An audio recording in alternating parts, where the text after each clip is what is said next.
Hii mambo mingi tunashinda tukisema ati sijui Raila alikuwa na akona vision ya uongozi, hajai kuwa nayo.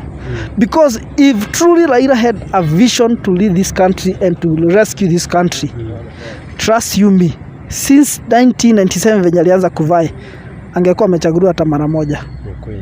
But people see nothing positive in him, and I'm sorry to say this, I'm a young leader, but I'm saying this without blinking my eyes. Raila has no vision for this country. He has no qualities of leadership.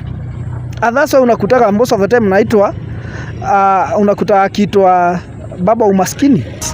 Baba mwenyewe ungependa kumwambia nini? You know, I've been loving this guy because he has been fighting for at least some communities, but it's not time for community battles. And I'd like to tell Baba, he's a great leader, but in opposition. Number one, he failed we as Kenyans the moment he did handshake with Uhuru.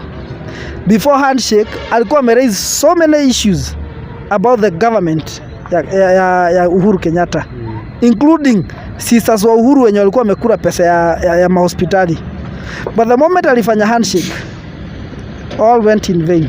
Akasahau alikuwa anapigania wa Kenya, akaenda pale akakuwa sasa yeye ni mtu wa kukula manono ya serikali na akasahau. For me, I think I'll just quote one statement that says, a good dancer knows when to exit the stage. And I believe if Honorable Raila Odinga is a good dancer, I think you should have noted that it's time for you to leave the stage. Adding to that, sindio? Yeah. Kama tuseme for example venye Ruto anafanya hivi, president wetu Ruto, maybe anaweka kila kitu iko juu, high cost of living, maybe kuna kitu important anatengeneza. As you say, haezi amuka asubuhi aseme wacha sukari fike 200. Maybe kuna kitu mzuri muhimu anataka kutengeneza Kenya. Maoni yako inaweza kuwa kama gani? Mimi napenda uongozi wenye maono. Number one, as a country hatuwezi ishi kwa madeni. Hata wewe mwenyewe uwezi sustain familia yako kwa kukopa. That is true. You must have something yenye unafanya yenye inaleta income kwa meza. Ndio ile pesa unaigawanya, unajua hii ni ya chakula, hii ni ya school fees, hii ni ya kusave na ingine ni ya kujenga. Yeah. So on my part, as I said, I'm supporting this government because as for me, I see something big coming. Yeah. It's too early to judge them. Yeah. It's too early. It's barely even less than a year. We don't have to judge them as for now. Let's give them a period of 3 good years. Yeah. That's according to me. In 3 years, tutakuwa tusha determine what kind of leaders are they. Can they table something content to this country? For instance, ukiangalia after Moi era ended, Kibaki took over a very dilapidated country with nothing, with zero saving. Luckily it had no debts. That's the good thing about the era that Moi left this country at. No debts. So Kibaki took in with nothing. Kibaki took a country with zero savings. But this guy alianza kuokota tax one by one. And believe you me, the government yenye ilichukua after Kibaki, hakuna kitu yake anaweza sema sisi ndio tulianzisha hii. Not SGR, not expressway, not all the roads zenye wamekuwa kijipiga kifua wamefanya. Zote hizo ni footprints zenye ziliachwa na Kibaki. Chenye walifanya ni kufuatilia tu blueprint yenye Kibaki alikuwa ameacha. He had laid a foundation of big projects zenye zitakuja kufanyika hii Kenya. Starting with the SGR, I believe if unafuatilia sana ulisikia Wanjigi akisema it was their plan during the Kibaki era.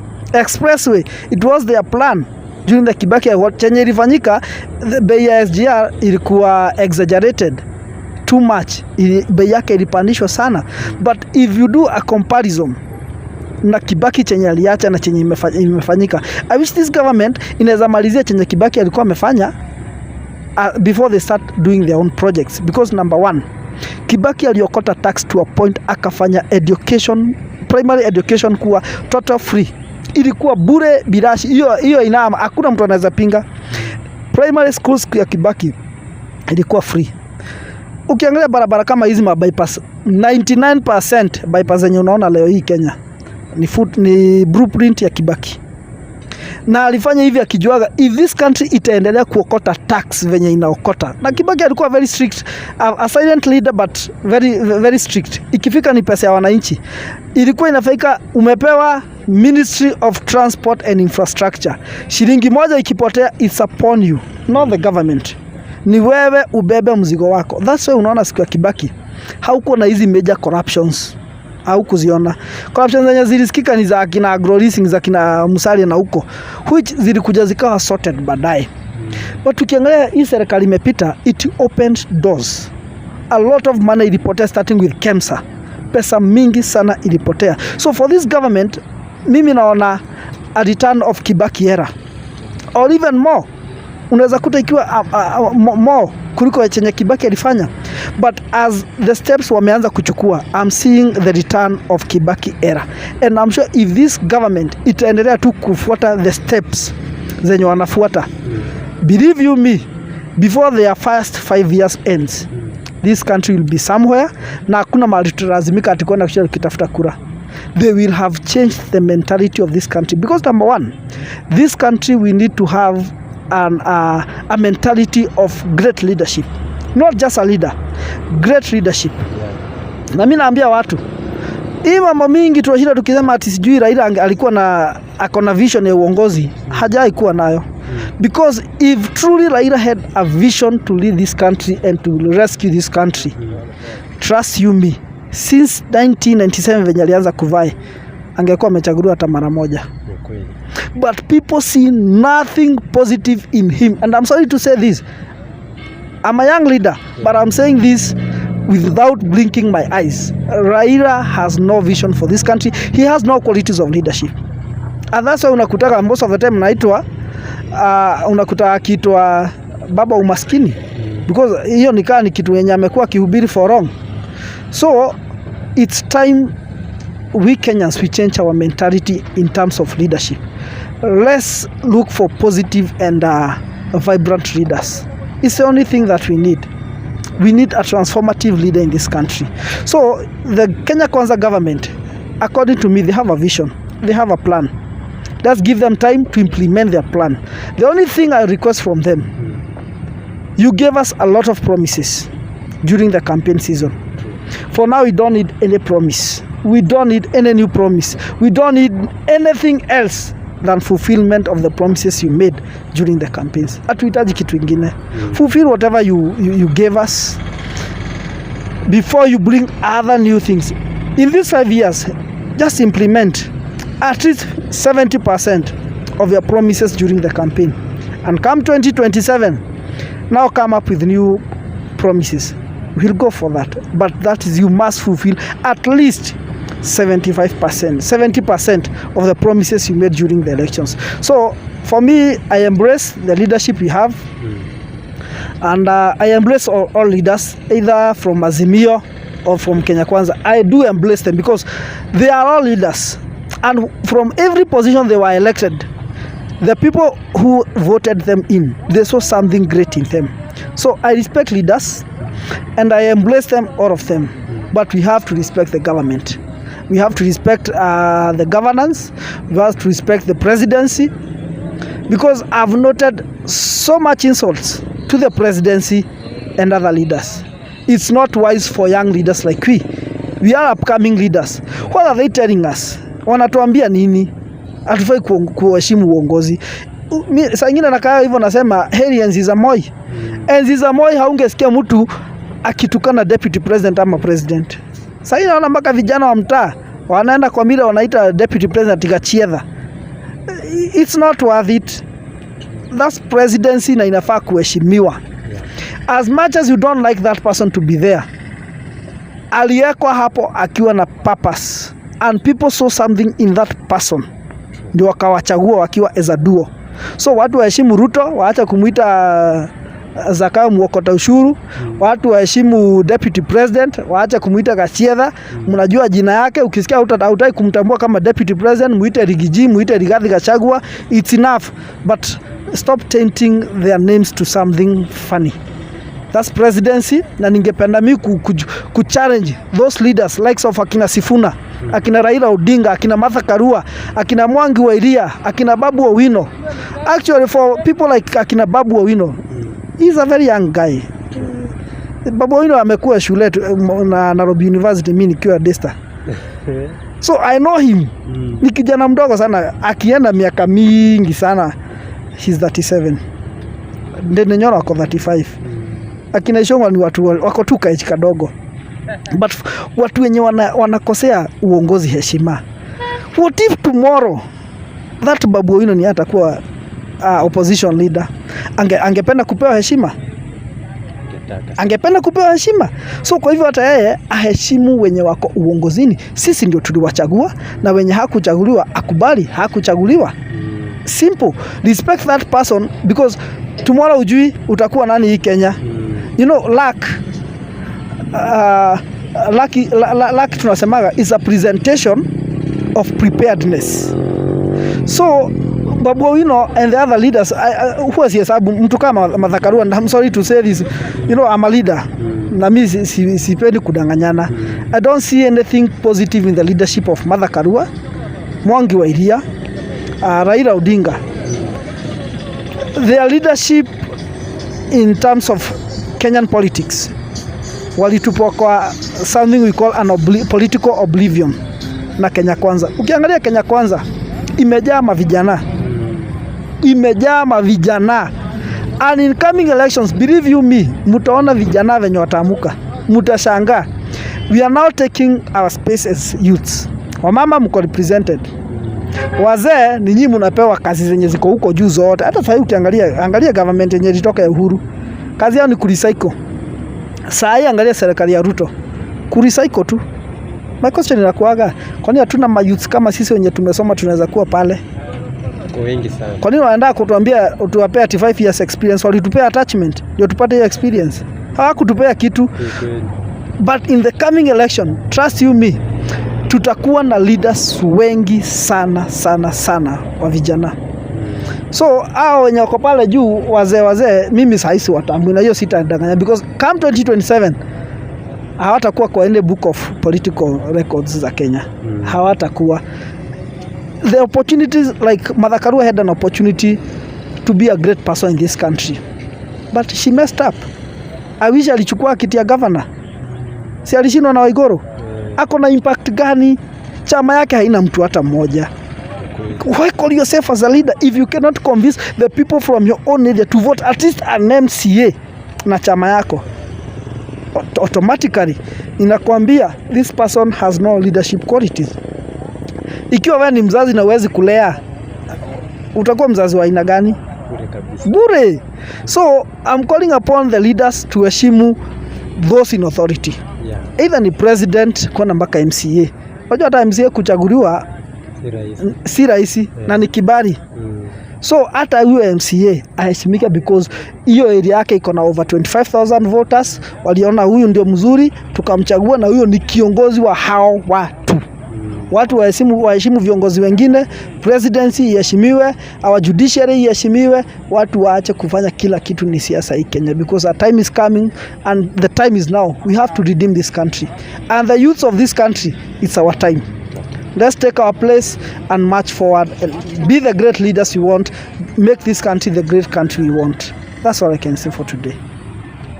Jamaa ameongea kwa a very wisdom way, na ameguza vitu mingi ambayo watu Kenya wengi hawakujua, na bado advice mzuri sana kwa Kenya wote. So ungependa kumwambia nini Bwana President Mr. William Samoei Ruto? To my president, I love this guy so much. Actually, he is my political mentor and a role model in politics. Nikiangalia safari yake ya kutoka akue MP para Eldoret to where he is, I feel so good, and I believe even we young people, we can follow the same track and make this country a big country. I will tell our president, for now we don't need promises. As I said Italian, na nitaisema hivyo hata sasa tukikutana naye uso kwa uso. Nitamwambia Mr. President, for now we don't need any other promise. You had so many promises during the campaigns. Fulfill those promises first. Wacha kutuongezea promises zingine, yaani zile za kwanza hakuna hata moja umetimiza. Mimi ningemwambia sahi, avoid all these dramas here. Too much politicking, too much promises, new promises, avoid. Start by fulfilling the promises you made during the campaign period, one by one. Let's move forward, pole pole. Come 2027, come with new promises after fulfilling at least 70% ya zenye ulitu promise. Number 2, you and your deputy minimize more talking. That's according to me as a leader, because I believe a good leader talks less and listens more. That's among the qualities of a good leader. So I'd like the deputy president mostly punguza kuongea sana, limit your talks, limit your words, because at times inafika mahali anafanya watu wa feel like we voted in the wrong person. Apunguze tu the wordings, talking much acha apunguze. I know he's fighting for the Mount Kenya community, hiyo ni kitu niko sure nayo, but apunguze. Akona watu wengi sana wako nyuma yake. He has so many juniors like of Ndende Nyoro, Kimani Ichung'wah, Kang'ata, ni wengi wako nyuma yake. Since he holds the highest rank in Mount Kenya community ya kuwa deputy president, apunguze maongeo, atumie the young leaders wenye ako nayo. If akona message ataka kudeliver, ndio asiharibu the taste of presidency. Aachie hao vijana wadogo kina Ichung'wah, akitaka ku raise an issue awatumie tu, wakiongea tunajua ni yeye ametumana ama ni Ruto ametumana. Same applies to the president. Minimize your talking, because the more you talk, you might find yourself getting angry. Ukute umeongea kitu yenye itakwaza mpaka Wanjiko mwenye alikuvotia, wale mama mboga ulisema, wale watu wa bodaboda, utakuta umeongea kitu juu ya hasira umewakwaza. You have PSs, you have CSs, use them.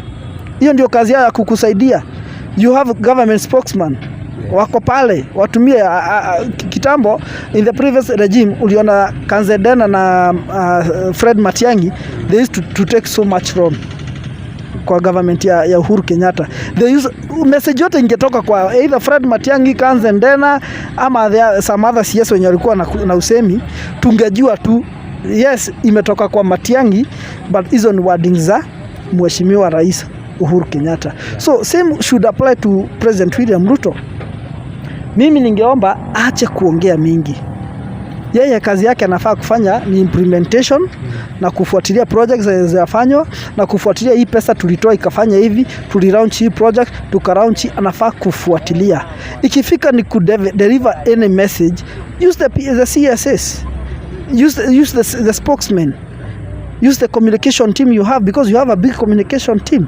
Tumia hao, because the more you talk, kuna watu wengi sana wanakwazika, because tushajua our president ni mtu wa kukasirika. Same applies to the deputy president, ni mtu wa kukasirika. Use like of akina Kindiki, wanaongea tu kwa upole but message always gets home.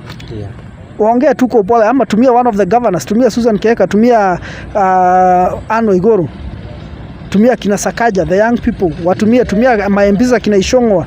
Use those guys, wata deliver message. Juzi si Ichung'wah alideliver message na tujue imetoka kwa Ruto ya kuambia muongeke, time yao iliisha. So hakuna venye watairudisha. So use them. Tunajua. Tumia kina Ndende Nyoro, hata ameenda silent sana mpaka tunashangaa. And we believe he will be our next president. Ndende Nyoro will take over from you. So we are looking for mentor young people. Na hiyo ni kitu nitaambia both Ruto and Gachagua. They are in the presidency docket in this country, and we need to see young people. Mentor these young leaders. Wenye mko nao kwa kina Ichung'wah, kina Ndende Nyoro, mentor them. They are brilliant. Those guys are very wise. Mentor them. We want to see them in higher ranks of leadership in this country.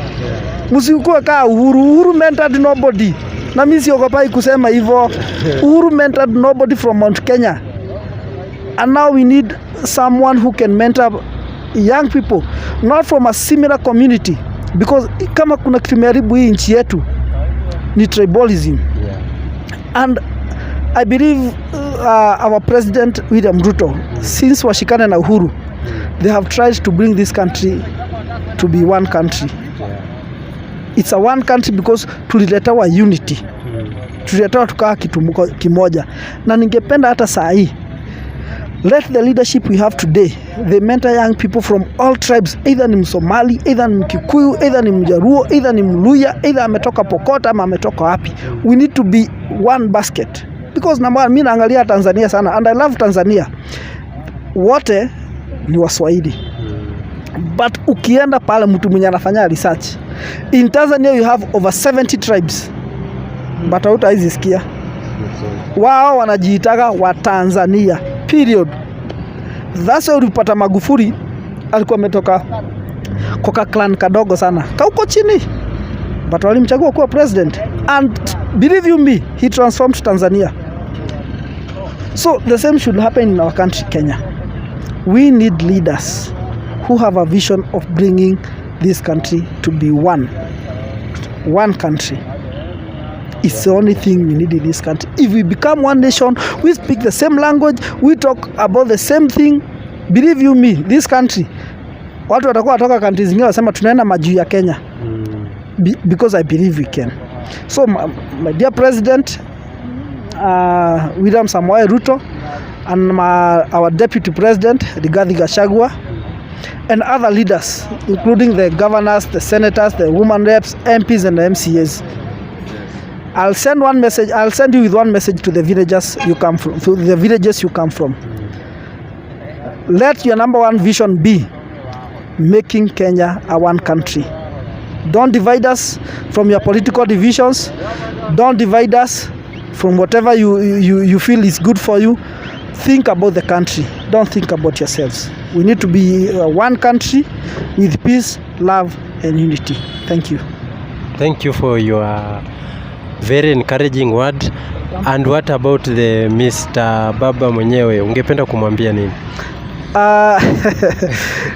You know, I've been loving this guy because he has been fighting for at least some communities. But it's not time for community battles. And I'd like to tell Baba, he's a great leader. A great leader, but in opposition. Number one, he failed we as Kenyans the moment he did handshake with Uhuru. Before handshake, alikuwa ameraise so many issues about the government ya Uhuru Kenyatta, including sisters wa Uhuru wenye walikuwa wamekula pesa ya mahospitali. But the moment alifanya handshake, all went in vain. Akasahau alikuwa anapigania wa Kenya, akaenda pale akakuwa sasa yeye ni mtu wa kukula manono ya serikali na akasahau. For me, I think I'll just quote one statement that says, a good dancer knows when to exit the stage. And I believe if Honorable Raila Odinga is a good dancer, I think you should have noted that it's time for you to leave the stage and let other young people take over the stage. And as for me, he's also a failure because nikiangalia record yake, he was an MP for 30 years, Kibra. He brought no development in that place. And I feel bad when nikipita hapo unakuta wazungu na madrone huko na makamera wakichukua clips za Kibra, being among the biggest slums in our country, kwenye watu wanaishi maisha mbaya. The best thing amefanya ni ya kubrainwash the Luo community to his ways. And I believe it's time a step down, aondokea tu stage, aache tu vijana juu alishindwa hata kulea vijana. Saa hii as we speak, the only person who has a take over opposition ni Babu Owino, which yeye mwenyewe pia hana voice. Babu Owino hana hiyo voice ati unasema anaweza kuwa opposition leader. So he failed. Hakumentor young leaders wenye wata take over him. Like for me, wakati nitafungua kampuni yangu, I'll mentor my kids such that if by any chance nitaondoka, they can take over and run the industry. So Baba failed for the last over 50 years, ama tuseme that 5 years yenye amekuwa kwa uongozi. Hata akiwa prime minister hakupigania kumentor the young leaders, which Kibaki did. Ukiangalia mtu kaa our now deputy president, yeye amekuwa mentored by Kibaki and Moi. Angalia kama mtu kaa Ruto, he's a political student wa the late President Moi. So they have the leaders wenye wamekuwa, at least they mentored somebody. So I wish Baba to follow the same route, ange mentor young people into leadership. He did not. He failed.